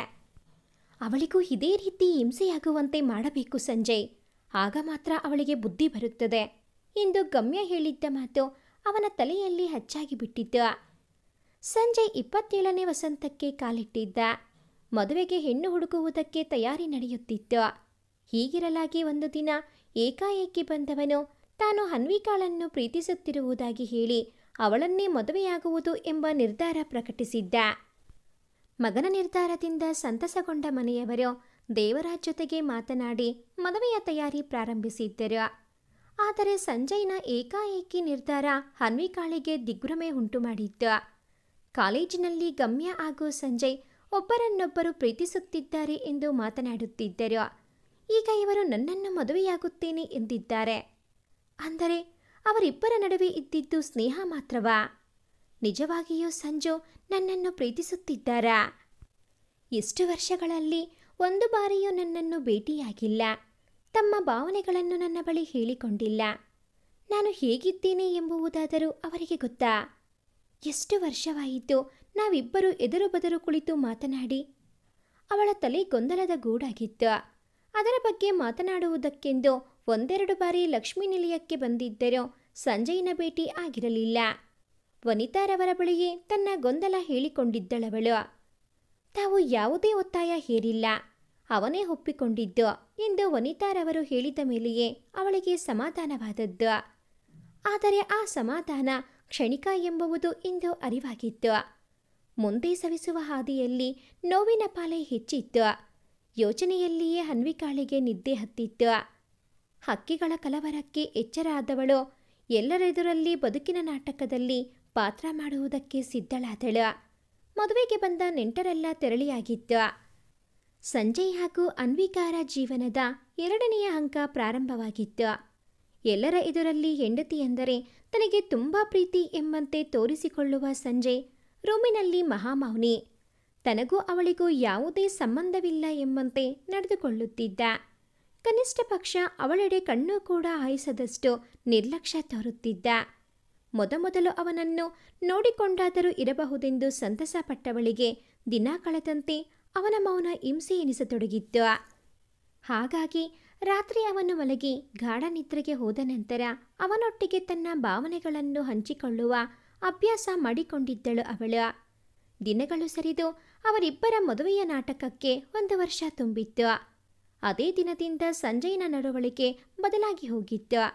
ಹಗಲು ಅವಳ ಬಳಿ ಸಿಡುಕಿದರೂ ರಾತ್ರಿ ಕೋಣೆಯಲ್ಲಿ ಅವಳ ಬಳಿ ಚೆನ್ನಾಗಿಯೇ ಮಾತನಾಡುತ್ತಿದ್ದ. ಗಂಡನ ಬದಲಾದ ನಡವಳಿಕೆಗೆ ಅನ್ವಿಕಾಳಿಗೆ ಆಶ್ಚರ್ಯ ತಂದಿದ್ದರೂ ಅದಕ್ಕೆ ಕಾರಣ ಹುಡುಕುವ ಯೋಚನೆ ಅವಳಿಗೆ ಬರಲಿಲ್ಲ. ವಿಧಿ ಮತ್ತೊಮ್ಮೆ ಅವಳೆಡೆಗೆ ತನ್ನ ಕ್ರೂರ ನೋಟ ಬೀರುವುದಕ್ಕೆ ಸನ್ನದ್ಧವಾಗಿ ನಿಂತಿತ್ತು. 15-20 ದಿನ ಹೆಂಡತಿಯನ್ನು ತುಂಬ ಪ್ರೀತಿಸಿದ್ದ ಸಂಜಯ್. ಆದರೆ ಅದರ ನಂತರ ಮತ್ತೆ ಅವನ ಹಳೆಯ ಅವತಾರವೇ ಎದುರು ಬಂದಿತ್ತು. ಮತ್ತೆ ಅವಳೆಡೆಗೆ ಅದೇ ದಿವ್ಯ ನಿರ್ಲಕ್ಷ್ಯ ಅವನದ್ದು. ಅನ್ವಿಕಾಳ ತಲೆ ಮಾತ್ರ ಗೊಂದಲದ ಗೂಡಾಗಿತ್ತು. ಅತ್ತೆ ಮಾವ ತಂದೆಯ ಬಳಿ ಹೇಳಿಕೊಳ್ಳುವುದಕ್ಕೂ ಆಗದೆ ತನ್ನಲ್ಲಿಯೇ ಕೊರಗುತ್ತಿದ್ದಳು. ಅದೊಂದು ದಿನ ಹೊರಗಡೆಯಿಂದ ಬಂದ ಅನ್ವಿಕಾಳಿಗೆ ತಲೆ ಕೆಟ್ಟು ಹೋಗಿತ್ತು. ಮದುವೆಯ ನಂತರ ಕೆಲಸ ಬಿಟ್ಟವಳು ಎಲ್ಲೋ ಅಪರೂಪಕ್ಕೆ ಗೆಳತಿ ಸಾಗರಿಕಾಳನ್ನು ಭೇಟಿಯಾಗುವುದಕ್ಕೆ ಹೋಗುತ್ತಿದ್ದಳು. ಇಂದು ಗೆಳತಿಯನ್ನು ಭೇಟಿಯಾಗಿ ಬರುತ್ತಿರುವವಳಿಗೆ ತನ್ನ ಬದುಕಿನ ನಾಟಕದ ಸೂತ್ರಧಾರಿಯ ಪರಿಚಯವಾಗಿತ್ತು. ಸಾಗರಿಕಾಳನ್ನು ಕಳುಹಿಸಿ ಹೋಟೆಲ್ನಿಂದ ಹೊರಬರುತ್ತಿರುವವಳಿಗೆ ಗಮ್ಯ ತನ್ನ ಗೆಳತಿಯರ ಜೊತೆಯಲ್ಲಿ ಕೂತಿರುವುದು ಕಂಡುಬಂದಿತ್ತು. ಅವರಾಡುತ್ತಿದ್ದ ಮಾತನ್ನು ಕೇಳಿಸಿಕೊಂಡವಳಿಗೆ ದ್ವೇಷ ಸಾಧಿಸುವುದಕ್ಕೆ ಹೀಗೆಲ್ಲ ಮಾಡುತ್ತಾರಾ ಎಂದು ಯೋಚಿಸುತ್ತಾ ಹೇಗೆ ಮನೆ ತಲುಪಿದ್ದಳೋ ಅವಳಿಗೆ ಗೊತ್ತು. ಗಮ್ಯಾಳ ಮಾತು ಜೊತೆಗೆ ಅಲ್ಲಿಗೆ ಹೇಮಂತ್ ಕೂಡ ಬಂದು ತನ್ನ ತಂಗಿಯನ್ನು ತರಾಟೆಗೆ ತೆಗೆದುಕೊಂಡಿರುವುದನ್ನು ಇನ್ನೊಬ್ಬ ಕೇಳಿಸಿಕೊಂಡು ಅದೆಲ್ಲವನ್ನೂ ವಿಡಿಯೋ ಮಾಡಿ ತಲುಪಿಸಬೇಕಾದವರಿಗೆ ತಲುಪಿಸಿಯಾಗಿತ್ತು ಎಂಬುದು ಅನ್ವಿಕಾಳಿಗೆ ತಿಳಿದಿರಲಿಲ್ಲ. ನನ್ನ ಬದುಕು ಒಂದು ಷಡ್ಯಂತ್ರದ ಭಾಗವಾಗಿ ಹೋಯಿತ. ಸಂಜು ಯಾವತ್ತೂ ನನ್ನನ್ನು ಪ್ರೀತಿಸಲಾರರ, ನನಗೆ ವಿಚ್ಛೇದನ ನೀಡುತ್ತಾರಾ? ಗೊಂದಲದಿಂದ ಬಸವಳಿದವಳಿಗೆ ಅತ್ತೆ ಬಂದು ಕರೆದಾಗಲೇ ಎಚ್ಚರವಾದದ್ದು. ಊಟ ಮುಗಿಸಿ ಕೋಣೆಯ ಬಾಲ್ಕನಿಯಲ್ಲಿ ಕುಳಿತವಳಿಗೆ ನಡುರಾತ್ರಿಯಾದದ್ದು. ಸಂಜು ಬಂದು ಮಲಗಿರುವುದು ಯಾವುದೂ ತಿಳಿಯಲಿಲ್ಲ. ಬೀಸುತ್ತಿರುವ ತಂಗಾಳಿಗೆ ಎಚ್ಚೆತ್ತುಕೊಂಡವಳು ರೂಮೊಳಗೆ ಸಾಗಿದಳು. ದಿನದ ರೂಢಿಯಂತೆ ಅವನೊಡನೆ ಮಾತಿಗೆ ಮುಂದಾದಳು. ನಿಮ್ಮೆಡೆಗಿನ ನನ್ನ ಒಲವು ಸಾಂದ್ರಗೊಂಡಗಳಿಗೆ ಯಾವುದೆಂದು ನನಗೂ ತಿಳಿಯದು ಸಂಜು. ಚಿಕ್ಕವಳಿದ್ದಾಗಲೇ ನಿಮ್ಮ ಮೇಲೆ ಒಲವು ಮೂಡಿದ್ದ ಅಥವಾ ಕಲಿಯುವುದಕ್ಕೆ ಇಲ್ಲಿ ಬಂದ ನಂತರ ನಿಮ್ಮ ಮೇಲೆ ಒಲವು ಮೂಡಿದ್ದ ಗೊತ್ತಿಲ್ಲ. ಆದರೆ ನಿಮ್ಮನ್ನು ತುಂಬ ಪ್ರೀತಿಸಿದೆ. ನನ್ನ ಬದುಕಿನ ಗಮ್ಯವೇ ನೀವು ಎಂದುಕೊಂಡೆ. ನೀವು ನನ್ನಂಥವಳನ್ನು ಇಷ್ಟಪಡಲಾರಿರಿ ಎಂದು ತಿಳಿದು ಕೂಡ ಮನಸ್ಫೂರ್ತಿಯಾಗಿ ನಿಮ್ಮನ್ನು ಆರಾಧಿಸಿದೆ. ನಿಮ್ಮನ್ನು ಪಡೆಯಲೇಬೇಕೆಂಬ ಸ್ವಾರ್ಥ ಖಂಡಿತ ಇರಲಿಲ್ಲ. ಆದರೆ ನಿಮ್ಮ ಪ್ರೀತಿ ದೊರಕಬಹುದಾ ಎನ್ನುವ ಅಲ್ಪಮಟ್ಟಿಗಿನ ಆಸೆ ಖಂಡಿತ ಇತ್ತು. ದೂರದಿಂದಲೇ ನಿಮ್ಮನ್ನು ಕಂಡು ನನ್ನ ಮನಸ್ಸನ್ನು ತಣಿಸಿಕೊಳ್ಳುತ್ತಿದ್ದೆ. ನಿಮ್ಮ ಹಾಗೂ ಗಮ್ಯಾಳ ಬಗ್ಗೆ ಕಾಲೇಜಿನಲ್ಲಿ ಮಾತು ಕೇಳಿ ಬಂದಾಗ ಹೃದಯಕ್ಕೆ ನೋವಾದರೂ ನೀವು ಸಂತೋಷವಾಗಿರಲೆಂದೇ ಹಾರೈಸಿದೆ. ಆದರೆ ಇಷ್ಟು ವರ್ಷದಲ್ಲಿ ನೀವು ಅವಳನ್ನು ಮದುವೆಯಾಗುವ ಬಗ್ಗೆ ಮನೆಯಲ್ಲಿ ಮಾತನಾಡದಿರುವುದು ಯಾಕೆಂದು ನನಗೆ ಅರ್ಥವಾಗಿರಲಿಲ್ಲ. ದಿಢೀರೆಂದು ನನ್ನನ್ನು ಮದುವೆಯಾಗುವುದಾಗಿ ಹೇಳಿದಿರಿ. ಹಾಗಾಗಿ ನಿಮ್ಮ ಹಾಗೂ ಗಮ್ಯಾಳ ನಡುವೆ ಬರಿಯ ಸ್ನೇಹವಿತ್ತೇನೋ, ನಾನೇ ತಪ್ಪಾಗಿ ತಿಳಿದಿದ್ದೆ ಎಂದುಕೊಂಡು ಮದುವೆಗೆ ಒಪ್ಪಿಗೆ ನೀಡಿದೆ. 10 ವರ್ಷಗಳಿಂದ ಜನತವಾಗಿ ಕಾಪಿಟ್ಟುಕೊಂಡು ಬಂದ ಪ್ರೀತಿ ಕೈಗೂಡುವಾಗ ನನ್ನಷ್ಟು ಅದೃಷ್ಟವಂತರು ಬೇರ್ಯಾರೂ ಇಲ್ಲವೆಂದು ಬಗೆದಿದ್ದೆ. ಆದರೆ ನಮ್ಮ ಮದುವೆ ದ್ವೇಷ ಸಾಧನೆಯ ಮೊದಲ ಮೆಟ್ಟಿಲು ಎಂಬುವುದನ್ನು ಅರಿಯದಾದೆ.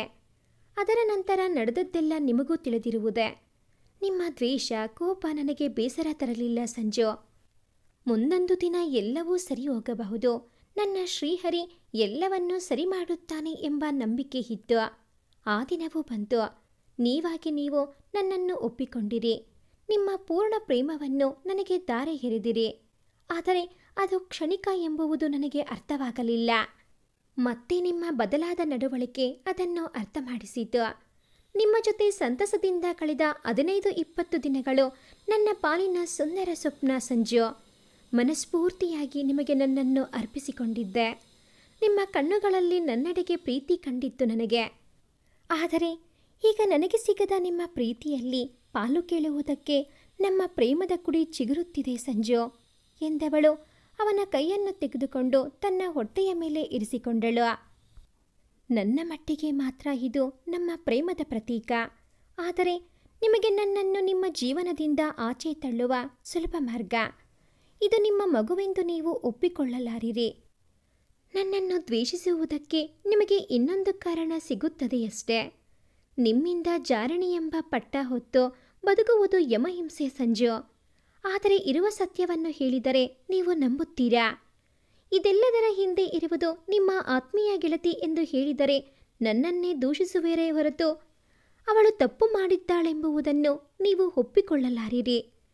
ಇನ್ನು 1 ತಿಂಗಳು ಅಥವಾ 2 ತಿಂಗಳು ನಾನು ನನ್ನ ಬಸಿರನ್ನು ಮುಚ್ಚಿಡಬಹುದು. ಆದರೆ ಅದರ ನಂತರ ನನ್ನ ಹೊಟ್ಟೆಯಲ್ಲಿರುವುದು ನಿಮ್ಮ ಮಗುವಲ್ಲ, ನಿಮ್ಮ ನಡುವೆ ಈ ರೀತಿಯ ಸಂಬಂಧವೇ ಇರಲಿಲ್ಲ ಎಂದು ನೀವು ಎಲ್ಲರ ಎದುರಿಗೆ ಹೇಳಿಬಿಟ್ಟರೆ ಎಲ್ಲರೂ ನನ್ನನ್ನು ಹೀಗೆ ನೋಡಬಹುದು. ನೀವೇ ನಮ್ಮದಿದ್ದ ಮೇಲೆ ಬೇರೆಯವರನ್ನು ನಂಬಿಸಿ ನಾನೇನು ಮಾಡಬೇಕಾಗಿದೆ ಸಂಜು? ಹಾಗಾಗಿ ನಾನೊಂದು ನಿರ್ಧಾರಕ್ಕೆ ಬಂದಿದ್ದೇನೆ. ಇನ್ನು ಸ್ವಲ್ಪ ದಿನವಷ್ಟೇ. ಏನೋ ಒಂದು ವ್ಯವಸ್ಥೆ ಮಾಡಿಕೊಂಡು ಯಾರಿಗೂ ತಿಳಿಸದೆ ಮನೆಯಿಂದ ಹೋಗಿಬಿಡುತ್ತೇನೆ. ಹೇಗಾದರೂ ಕಷ್ಟಪಟ್ಟು ನನ್ನ ಮಗುವನ್ನು ಸಾಕುತ್ತೇನೆ. ನೀವು ನೆಮ್ಮದಿಯಾಗಿರಬಹುದು. ನಾನು ಕೂಡ ಸಿಗದ ನೆಮ್ಮದಿ ಅರಿಸುವ ಪ್ರಯತ್ನ ಮಾಡುತ್ತೇನೆ ಎಂದು ತನ್ನ ದೀರ್ಘ ಮಾತು ಮುಗಿಸಿ ಅವನ ಹಣೆಗೊಂದು ಮುತ್ತಿಟ್ಟು ಅಲ್ಲೇ ಮಂಚದ ಬುಡದಲ್ಲಿ ಕುಳಿತು ಅವನ ಕೈಯ ಬಳಿ ತಲೆ ಇಟ್ಟು ನಿದ್ದೆ ಹೋದಳು. ಇಷ್ಟೊತ್ತು ಗಾಢ ನಿದ್ರೆಯಲ್ಲಿರುವಂತೆ ನಟಿಸುತ್ತಾ ಮಲಗಿದವನು ಅವಳು ನಿದ್ರಿಸಿದ ನಂತರ ಕಣ್ಣು ಬಿಟ್ಟಿದ್ದ. ಒಮ್ಮೆಲೆ ಭಾವನೆಗಳು ದಾಳಿ ಹಿಟ್ಟಿದ್ದವು. ಎದೆಯೊಳಗೆ ಒಡಲೊಳಗೆ ಬೆಂಕಿ ಹೊತ್ತಿಕೊಂಡಿತ್ತು. ಗಮ್ಯ ಹಾಗೂ ಅವಳ ಗೆಳತಿಯರ ಮಾತುಕತೆ ಜೊತೆಗೆ ಹೇಮಂತ್ ಬಂದು ಗಮ್ಯಾಳನ್ನು ತರಾಟೆಗೆ ತೆಗೆದುಕೊಂಡಿರುವುದು ಎಲ್ಲವನ್ನೂ ಅಕಸ್ಮಾತಲ್ಲಿ ಹೋಗಿದ್ದ ಜಗನ್ ವಿಡಿಯೋ ಮಾಡಿ ಕಳುಹಿಸಿದ್ದ. ಅದರಲ್ಲಿ ಗಮ್ಯ ತಾನು ಕಾಲೇಜ್ ಸೇರಿದಾಗಿನಿಂದ ಇಲ್ಲಿಯವರೆಗಿನ ತನ್ನ ಕರ್ಮಕಾಂಡಗಳನ್ನೆಲ್ಲ ಬಿಚ್ಚಿಟ್ಟಿದ್ದಳು. ಸಂಜಯ್ ಹಾಗೂ ಅನ್ವಿಕಾಳ ಮದುವೆಯಾದ ನಂತರ 1 ವರ್ಷದವರೆಗೆ ಸುಮ್ಮನಿದ್ದ ಗಮ್ಯ ಸಂಜಯ್ನಿಂದ ಅವರ ಸಂಬಂಧದ ಬಗೆಗಿನ ವಿವರಗಳನ್ನು ಅವನಿಗೆ ಅನುಮಾನ ಬಾರದಂತೆ ತಿಳಿದುಕೊಳ್ಳುತ್ತಿದ್ದಳು.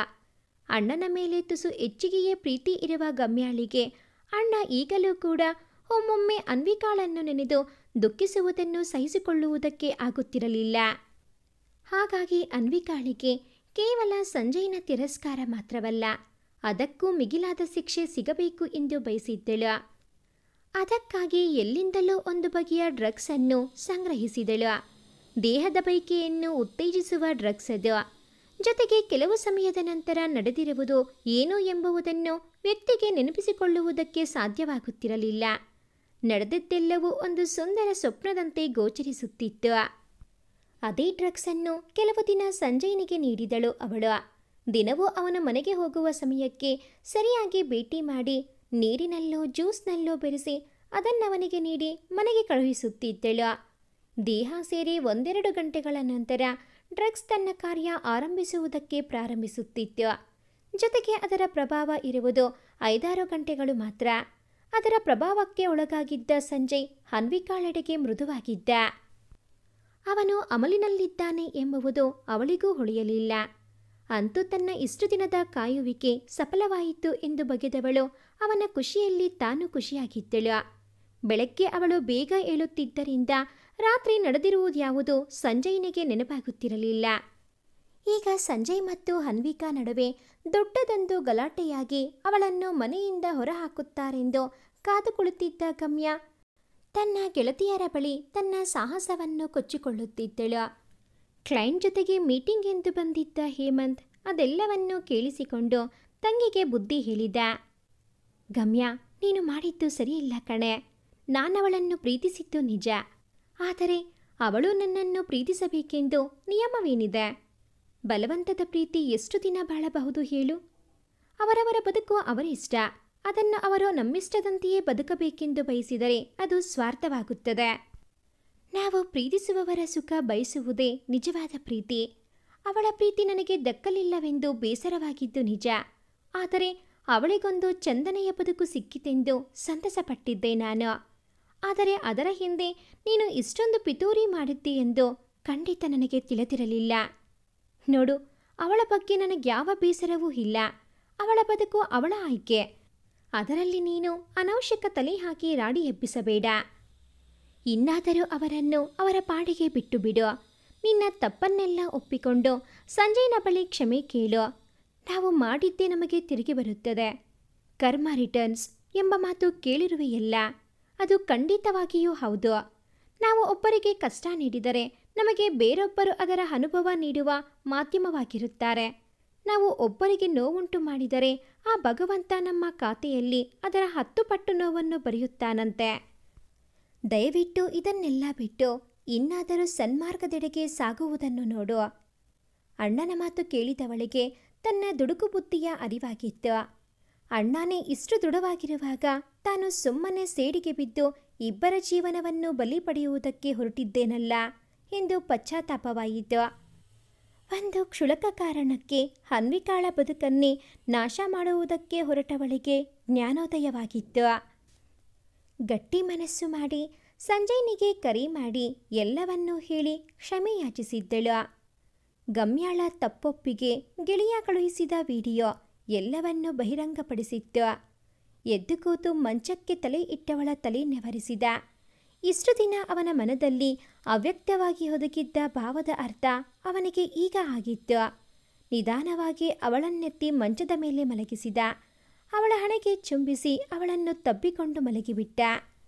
ಬೆಳ್ಳಿ ಮೂಡುತ್ತಲೇ ಎಚ್ಚರಾದವಳಿಗೆ ತಾನು ಮಂಚದ ಮೇಲೆ ಮಲಗಿರುವುದು, ಅದು ಸಂಜಯ್ ತನ್ನನ್ನು ತಬ್ಬಿ ಹಿಡಿದಿರುವುದನ್ನು ಕಂಡು ಸಂತೋಷವಾದರೂ ಮರುಕ್ಷಣವೇ ಭಯ ಆವರಿಸಿತ್ತು. ಎಷ್ಟು ಯೋಚಿಸಿದರೂ ತಾನು ಇಲ್ಲಿ ಬಂದು ಮಲಗಿದ್ದು ಹೇಗೆಂದು ಅವಳಿಗೆ ತಿಳಿಯಲಿಲ್ಲ. ನಾನೇ ಇಲ್ಲಿ ಬಂದು ಮಲಗಿದ್ದೇನೆ ಎಂದು ಇವರು ಕೂಗಾಡಿ ರಂಪ ಮಾಡಿದರೆ ಎನ್ನುವ ಭಯದಲ್ಲೇ ನಿಧಾನವಾಗಿ ಅವನಿಂದ ಬಿಡಿಸಿಕೊಂಡು ಬಾತ್ರೂಮ್ ಹೊಕ್ಕವಳು ಸ್ನಾನ ಮುಗಿಸಿ ತಯಾರಾಗಿ ಕೆಳಗಿಳಿದು ಹೋದಳು. ಅವಳು ಎದ್ದು ಹೋದ ನಂತರ ಕಿರುಗಣ್ಣಿನಲ್ಲಿಯೇ ಅವಳ ಎಲ್ಲ ಚಟುವಟಿಕೆಗಳನ್ನು ಗಮನಿಸುತ್ತಾ ಮಲಗಿದವನ ತುಟಿಯಲ್ಲಿ ಮಂದಹಾಸ. ತಾನು ಎದ್ದು ಸ್ನಾನ ಮುಗಿಸಿದವನು, ಹನಿ, ಕಾಫಿ ತರ್ತೀಯಾ ಎಂದು ಅಲ್ಲಿಂದಲೇ ಕೂಗಿದ್ದ. ದಿನವೂ ತಿಂಡಿಯ ವೇಳೆಗೆ ಕಾಫಿ ಕುಡಿಯುವವನು ಇಂದು ರೂಮಿಗೆ ತರುವುದಕ್ಕೆ ಹೇಳಿರುವುದು ಆಶ್ಚರ್ಯವಾಗಿತ್ತು ಅವಳಿಗೆ. ಕಾಫಿ ಹಿಡಿದು ಬಂದವಳಿಗೆ ಹಾಡೊಂದು ಗುಣಗುತ್ತಾ ತಯಾರಾಗುತ್ತಿದ್ದ ಮನದೊಡೆಯನನ್ನು ಕಂಡು ದಿಗ್ಭ್ರಮೆಯಾಗಿತ್ತು. ನಿನ್ನ ಪ್ರೇಮದ ಪರಿ ನಾನರಿಯೇ ಕನಕಾಂಗಿ, ನಿನ್ನಲ್ಲಿದೆ ನನ್ನ ಮನಸ್ಸು. ಕಾಫಿ ಕೈಗಿರಿಸಿ ಹೋಗುತ್ತಿರುವವಳನ್ನು ಮೊದಲ ಬಾರಿಗೆ ಅಷ್ಟು ಪ್ರೇಮದಿಂದ ಕರೆದಿದ್ದ ಹನಿ ಎಂದು. ಅವನ ಕರೆ ಅವಳನ್ನು ಮಂತ್ರಮುಗ್ಧಳನ್ನಾಗಿಸಿತ್ತು. ಆಗುತ್ತಿರುವ ಸಂತಸಕ್ಕೆ ಕಣ್ತುಂಬಿ ಬಂದಿತ್ತು. ಇದು ತನ್ನ ಭ್ರಮೆಯಾಗಿರಬಹುದಾ ಎಂಬ ಗೊಂದಲದಲ್ಲಿಯೇ ಅವನೆಡೆಗೆ ತಿರುಗಿದಳು.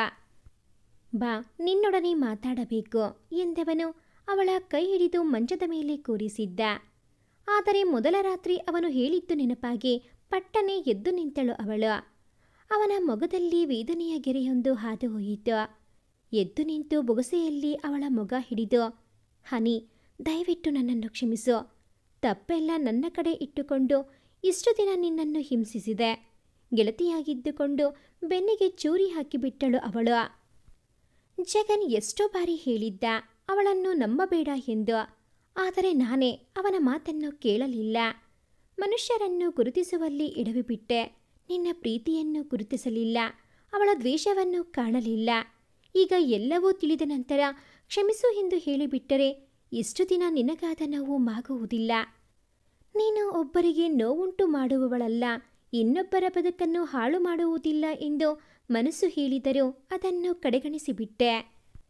ಇಷ್ಟು ದಿನದಲ್ಲಿ ನಿನ್ನ ಪ್ರೀತಿಯ ಕರೆ ನನ್ನ ಮನಸ್ಸಿಗೆ ತಟ್ಟಿದರೂ ಅದನ್ನು ನಿರ್ಲಕ್ಷಿಸಿದೆ. ಕೇವಲ ದ್ವೇಷವನ್ನು ಮಾತ್ರವೇ ಪೋಷಿಸಿದೆ.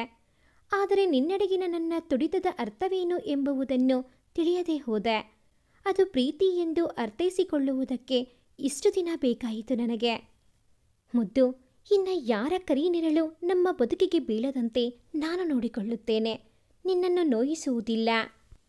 ನಿನ್ನ ಜೊತೆ ಬದುಕುವುದಕ್ಕೆ ದಯವಿಟ್ಟು ಒಂದೇ ಒಂದು ಅವಕಾಶ ನೀಡುತ್ತೀಯಾ ಎಂದವನು ಅವಳನ್ನು ಬಿಟ್ಟು ದೂರ ನಿಂತ. ಅವನ ಮಾತುಗಳನ್ನು ಕೇಳಿದವಳಿಗೆ ದುಃಖ ಒತ್ತರಿಸಿಕೊಂಡು ಬಂದಿತ್ತು. ಬಿಕ್ಕಿ ಬಿಕ್ಕಿ ಅಳುತ್ತಿದ್ದವಳನ್ನು ತನ್ನೆದೆಗೆ ಒರಗಿಸಿಕೊಂಡಿದ್ದ.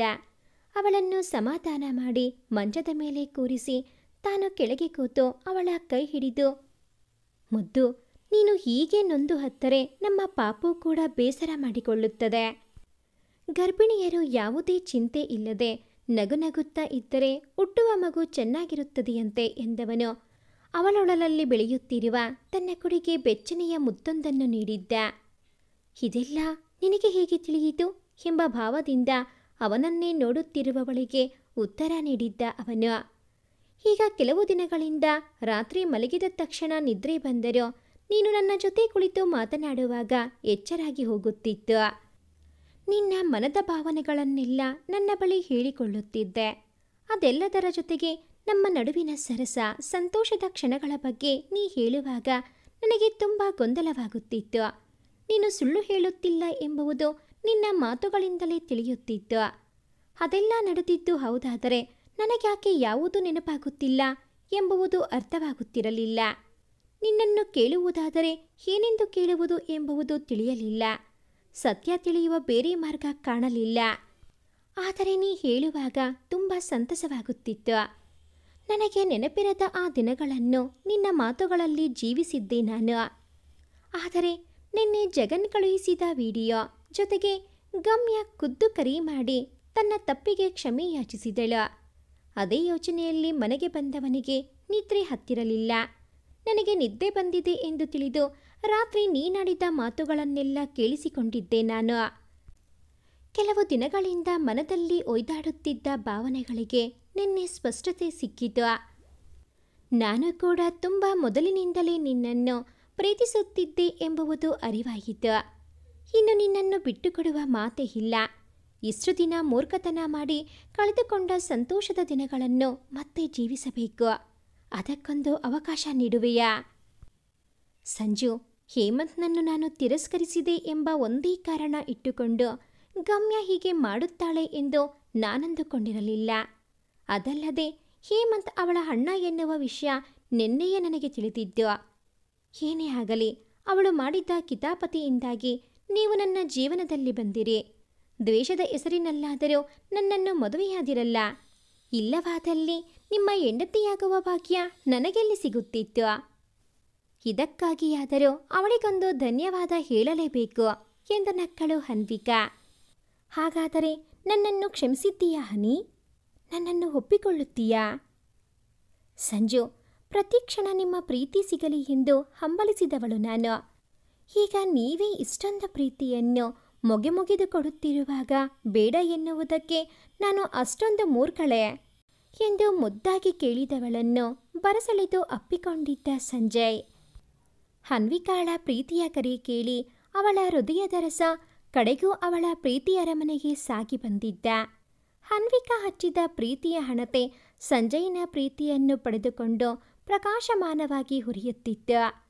ಅನ್ವಿಕಾಳ ಆರಾಧ್ಯ ದೈವ ಶ್ರೀಹರಿ ಅವಳ ಅಗ್ನಿ ಪರೀಕ್ಷೆಯನ್ನು ಕೊನೆಗೊಳಿಸಿ ಇಬ್ಬರ ಜೀವನವನ್ನು ಹೂವಿನ ಹಾಸಿಗೆಯನ್ನಾಗಿಸಿದ್ದ. ಈ ಒಂದು ಕತೆ ನಿಮಗೆ ಇಷ್ಟ ಆಗಿದ್ದಲ್ಲಿ ಪ್ಲೀಸ್ ಲೈಕ್ ಮಾಡಿ, ಶೇರ್ ಮಾಡಿ, ಹಾಗೆಯೇ ಕಾಮೆಂಟ್ ಮಾಡೋದನ್ನು ಮರಿಬೇಡಿ. ಇನ್ನೂ ಯಾರೆಲ್ಲ ಈ ಚಾನಲ್ಗೆ ಸಬ್ಸ್ಕ್ರೈಬ್ ಆಗಿಲ್ಲ, ದಯವಿಟ್ಟು ಈ ಕೂಡಲೇ ಸಬ್ಸ್ಕ್ರೈಬ್ ಆಗಿ. Thanks for watching this video.